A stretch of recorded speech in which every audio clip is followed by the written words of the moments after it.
حمد و ثنا اللہ ہی کے لیے ہے، وہ تقدیر کو بنانے والا ہے اور معاملات کو چلانے والا ہے، احوال کو بھی وہی بدلنے والا ہے اور زمانوں کو بھی وہی چلانے والا ہے۔ اس نے تقدیر کو بنایا ہے اور دنوں، سالوں اور مہینوں کی تقدیر کو مقرر کیا ہے۔ اس نے طرح طرح کی نعمتیں نازل کی ہیں جن کو دیکھ کر آنکھوں کو ٹھنڈک ملتی ہے اور سینوں کو سکون نصیب ہوتا ہے اور خوشی محسوس ہوتی ہے۔ میں گواہی دیتا ہوں کہ اللہ کے سوا کوئی الہ نہیں ہے، ایسی گواہی کہ جس کے ذریعے دلوں کو سکون نصیب ہو، جس کا ذکر زبانیں مسلسل کرتی رہیں اور جو سطروں کو منور کر دیں۔ میں گواہی دیتا ہوں کہ ہمارے نبی محمد صلی اللہ علیہ وسلم اللہ کے بندے اور رسول ہیں جو ہدایت، رحمت اور نور کے ساتھ مبعوث فرمائے گئے تھے۔ اللہ تبارک و تعالیٰ کی رحمتیں ہوں آپ صلی اللہ علیہ وسلم کے اوپر، آپ صلی اللہ علیہ وسلم کے صحابہ کرام پر اور آپ صلی اللہ علیہ وسلم کی پیروی کرنے والوں پر جو قیامت تک اور یوم نشور تک آنے والے ہیں۔ اس کے بعد اے اسلامی بھائیوں، اللہ تبارک و تعالیٰ کا تقوی اور اس سے ڈرنا، کھلے اعمال میں اور چھپے اعمال میں اس کو اختیار کرنا،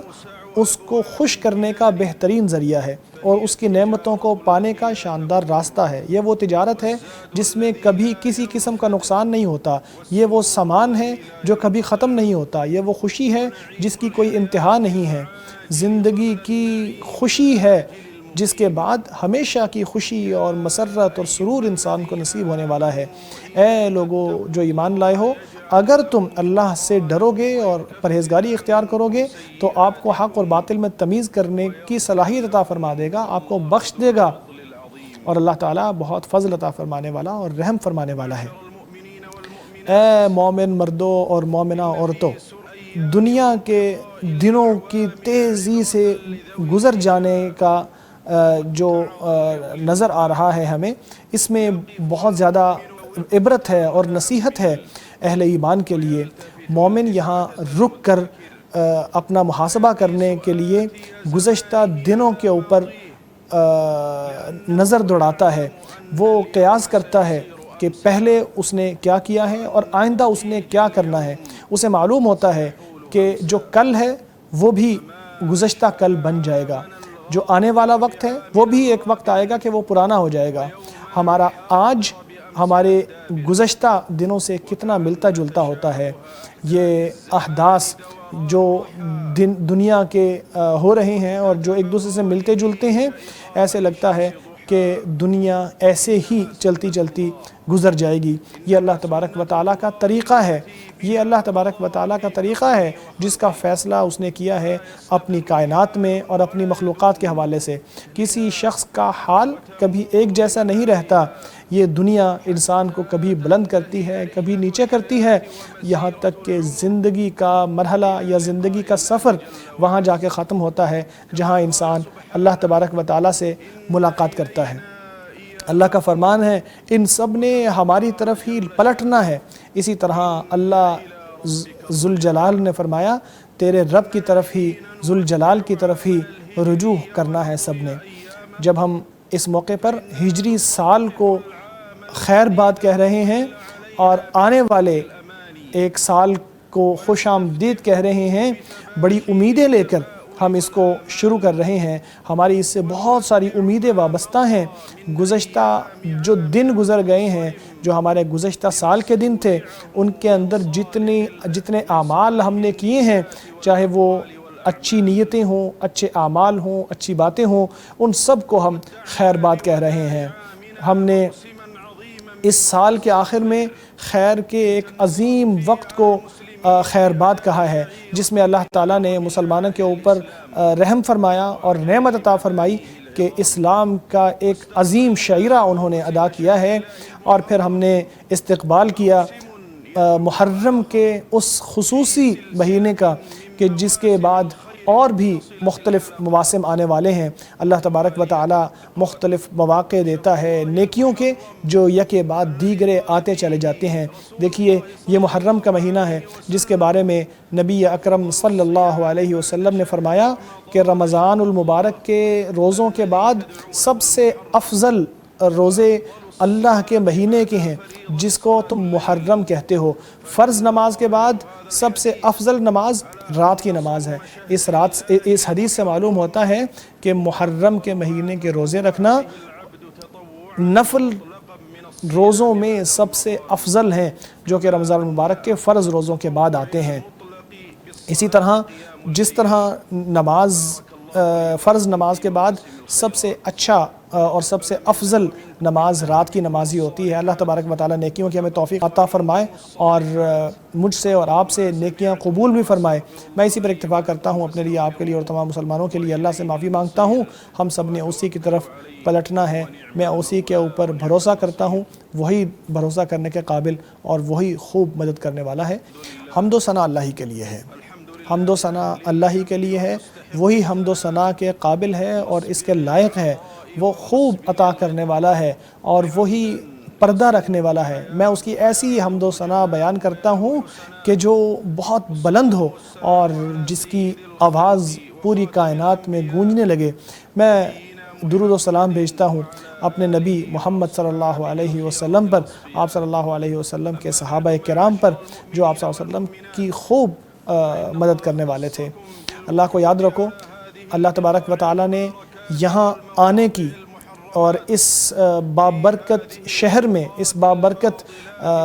گھڑی میں اور اس بابرکت جگہ میں اللہ نے آپ کو آنے کی توفیق عطا فرمائی ہے۔ اللہ کا شکر ادا کرو۔ اللہ نے یہاں کے حکمرانوں کو ان مقدسات کی حفاظت کرنے اور ان کے آنے والوں کی خدمت کرنے اور ان کا خیال رکھنے کی خوب توفیق عطا فرمائی ہے۔ یہاں پہ الحمدللہ امن، ایمان اور سکینت کا ماحول ہے۔ یہاں پر بڑی گھنی چھاؤں ہیں اطمینان کی اور سکون کی۔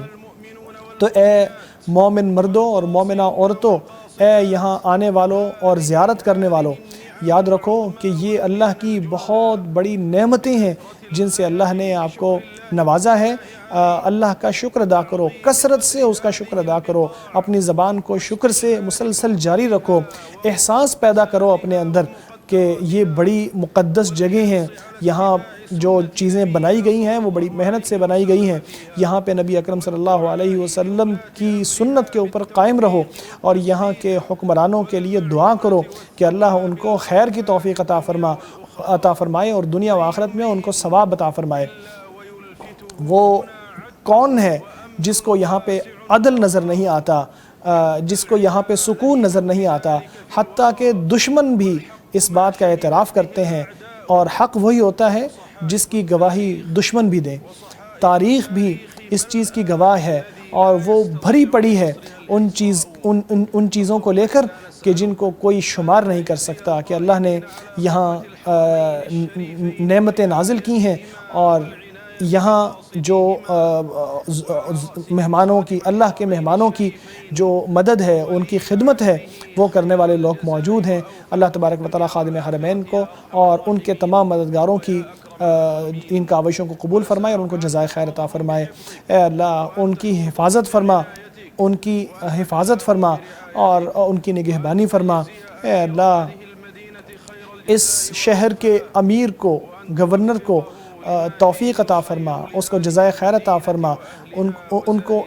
ان کاموں کی توفیق عطا فرما جو یہاں آنے والوں کے لیے بہت اچھے اور بہتر ہیں۔ اس ملک کی حفاظت فرما، سعودی عرب کی حفاظت فرما، اپنی حفاظت کے ساتھ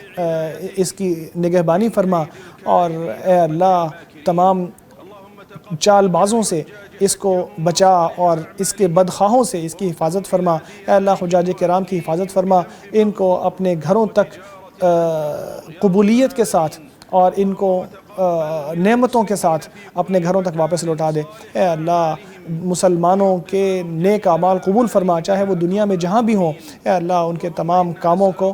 قبول فرما۔ اے اللہ ہم تجھ سے سوال کرتے ہیں کہ ہر جگہ مسلمانوں کے احوال کو درست فرما دے۔ اے اللہ اور اپنے اور ان کے دشمنوں کے خلاف ان کی مدد فرما۔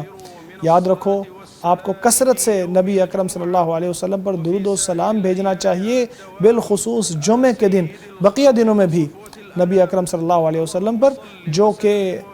ساری مخلوق میں سے چنیدہ ہیں۔ اے اللہ آپ صلی اللہ علیہ وسلم پر اور آپ صلی اللہ علیہ وسلم کے اہل بیت پر اور صحابہ کرام پر رحمت نازل فرما، سب کے پیروکاروں کے اوپر بھی رحمت نازل فرما، اور یہ رحمتیں ہر سال کے آنے اور ہر سال کے جانے سے متجدد ہو جائیں۔ اے اللہ ہم ان چیزوں سے پناہ مانگتے ہیں کہ جن کو تو جانتا ہے، جو برائیاں ہیں جو تیرے علم میں ہیں، ہم ان سے تیری پناہ میں آتے ہیں۔ اللہ کے بندو، اللہ کے فضل و ثنا اور اس کی نعمتوں کو باقی رکھنے کے لیے اس کی نعمتوں کا شکر ادا کرو۔ اللہ تبارک و تعالیٰ کو یاد رکھو، پاک ہے تیرے رب عزت کا مالک ان باتوں سے جو لوگ بنا رہے ہیں، اور ہر طرح کی تعریف اللہ رب العالمین ہی کے لیے ہے۔ فضیلۃ الشیخ احمد بن علی الحذیفی حفظہ اللہ نے اپنے خطبے میں تقوی کی تلقین کی، اور جو نیا سال شروع ہوا ہے اس کے حوالے سے بات کی، تو بتایا کہ تقوی ایسی چیز ہے کہ جس کے ذریعے انسان نیکیاں کما سکتا ہے، ایسی تجارت ہے جو کبھی گھاٹے میں نہیں جاتی، ایسا سامان ہے جو کبھی ختم نہیں ہوتا، اور ایسی سعادت مندی ہے جس کی کوئی انتہا نہیں ہے۔ انسان کو یاد رکھنا چاہیے جب وہ اس دنیا میں آیا ہے تو وہ اس دنیا سے گزر بھی جائے گا، جیسے دن گزر رہے ہیں، جیسے مہینے گزر رہے ہیں، سال گزر رہے ہیں، تو ہمیں یاد دلاتے ہیں کہ انسان کی زندگی نے بھی گزر جانا ہے، اور اس سے موت کی یاد آتی ہے۔ انسان جب ایک سال یا اپنی زندگی کا ایک مرحلہ گزارتا ہے تو ایک لمحے کے لیے رک جاتا ہے، گزشتہ جو بھی اس نے کام کیے ہیں ان کے اوپر نظر ڈالتا ہے، ان کے اندر کیا کمی تھی، کیا کوتاہی تھی، کیا بہتری تھی۔ ویسے بھی ہمارے دن ملتے جلتے ہیں، ہمارا حال ہمارے ماضی سے بہت ملتا جلتا ہوتا ہے، اور ہمارا مستقبل ہمارے حال سے بہت ملتا جلتا ہوتا ہے۔ اس طرح انسان ان مراحل سے گزرتا گزرتا بالآخر اپنے اس سفر کو ختم کرتا ہے، جیسا کہ اللہ تعالیٰ فرماتا ہے ان الینا ایابہم، سب نے ہماری طرف پلٹنا ہے، ان الی ربک الرجعہ، سب نے اللہ ہی کی طرف واپس جانا ہے۔ ایک سال گزر گیا ہے، اس کے آخر میں ایک عظیم عبادت سر انجام دی گئی ہے جو کہ حج کی عبادت ہے۔ اللہ کی توفیق سے، اللہ کی مہربانی سے بہت سے حجاج کرام نے حج ادا کیا، بہت ساری عبادتیں کی، اور بہت سارا وہاں پہ انہوں نے وقت سپینڈ کیا، وہ بہت سارا وقت انہوں نے لگایا۔ تو اللہ تعالیٰ ان کے اس وقت کو اور ان کی اس عبادت کو قبول فرمائے۔ اور یہ جو مہینہ شروع ہوا ہے، محرم کا مہینہ، دیکھیں ایک موسم ختم ہوا ہے نیکی کا تو دوسرا موسم ساتھ ہی شروع ہو گیا ہے۔ عبادت کا مہینہ حج ختم ہوا ہے تو عبادت کا مہینہ محرم شروع ہو گیا ہے۔ یہ بھی بڑی فضیلت والا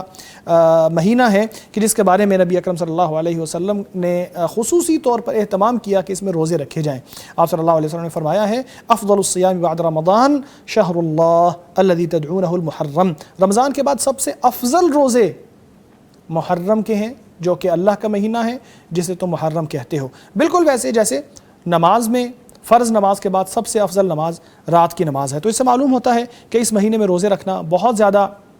افضل ہے، اور نفل روزوں میں سب سے اعلیٰ کیٹیگری ہے کہ محرم کے روزے رکھے جائیں۔ اسی طرح نمازوں میں نفل نماز کی اگر بات کی جائے تو نفل نماز سب سے بہتر رات کی نماز ہے، دن کی نماز اس کی نسبت کم فضیلت والی ہے، جبکہ رات کی نماز کی فضیلت سب سے بلند ہے، اور فرض نماز کے بعد سب سے زیادہ فضیلت اسی کی ہے۔ پھر جو لوگ ان کے سامنے موجود تھے مدینہ منورہ میں، جو بڑے سعادت مند لوگ ہیں وہاں بیٹھے ہوئے تھے، انہوں نے کہا کہ یہ دیکھیں اللہ نے آپ کو نوازا ہے، آپ کو اس بابرکت دن میں، ان بابرکت مواقع پر اور اس بابرکت اور مقدس جگہ پر آپ کو آنے کی توفیق عطا فرمائی ہے۔ تو یہاں پر آپ خیال رکھیے کہ یہ مقدس جگہ ہے، یہاں پر کوئی گناہ نہ کیجیے، یہاں پہ نیکیاں کیجیے، رجوع کیجیے، توبہ کیجیے، اور یاد رکھیے کہ یہاں پہ جو کام ہوئے ہیں، جو محنتیں ہوئی ہیں آپ کی خدمت کے لیے، جو فیسلٹیز پرووائڈ کی گئی ہیں، ان پر بڑی محنت کی گئی ہے۔ تو آپ اللہ سے دعا کریں کہ حکمرانوں کو اللہ تبارک و تعالیٰ جزائے خیر عطا فرمائے، جنہوں نے پورا خیال رکھا ہے کہ یہاں پہ امن ہو، یہاں پہ ایمانی ماحول ہو، یہاں پہ سکون اور اطمینان ہو، جس کی وجہ سے اور جس کے ذریعے آپ اپنی عبادت کو احسن طریقے سے سر انجام دے رہے ہو۔ تو اللہ کا شکر ادا کریں کہ اللہ نے یہاں امن رکھا ہے، یہاں ایمان رکھا ہے، یہاں بہت بڑی نعمتیں رکھی ہیں، یہاں اللہ تبارک و تعالیٰ نے عظیم القدر نعمتیں مکہ اور مدینہ کے اندر رکھی ہیں۔ یہاں پہ کوشش کرنی چاہیے کہ سنت کی پیروی کی جائے، خصوصاً اس بابرکت جگہ پہ، یعنی مدینہ منورہ کے مسجد میں اور مدینہ منورہ کے شہر میں، اور مدینہ کے آداب کو اختیار کیا جائے، اور اس چیز کو ملحوظ خاطر رکھا جائے کہ یہ حرمت والی جگہ ہے اور بڑی مقدس جگہ ہے۔ پھر آخر میں انہوں نے بہت ساری دعائیں کیں، جن میں سر فہرست دعا تھی خادم الحرمین شریفین اور اس کے ولی عہد کے لیے اور گورنر کے کے لیے جو کہ مدینہ منورہ کے گورنر ہیں، انہوں نے فرمایا کہ اللہ تعالیٰ ان کو جزائے خیر عطا فرمائے ان کی کاوشوں پر، اور ان کو توفیق عطا فرمائے ایسے کاموں کی کہ جو دین کے لیے، اسلام کے لیے، مسلمانوں کے لیے بہت بہتر ہوں۔ اور پھر بات کرتے ہوئے انہوں نے کہا کہ نعمتوں کا شکر ادا کرنے میں یہ بھی شامل ہے کہ اس ملک کی عطا پر آپ شکر ادا کریں اللہ تعالیٰ کا، کہ جو ایسا ملک ہے کہ جس کے بارے میں دشمن بھی گواہی دیتے ہیں کہ یہ ایسا ملک ہے کہ جہاں پہ امن اور ایمان اور سلامتی اور نعمت موجود ہے، اور جو خدمت حرمین شریفین احسن انداز میں کر رہا ہے۔ اللہ تبارک و تعالیٰ ان کی کاوشوں کو قبول و منظور فرمائے۔ ناظرین، یہ تھا مدنی خطبہ، آج کا ساتھ یہیں تک تھا، انشاءاللہ اگلے جمعے کو ہوگی ملاقات۔ السلام علیکم ورحمۃ اللہ وبرکاتہ۔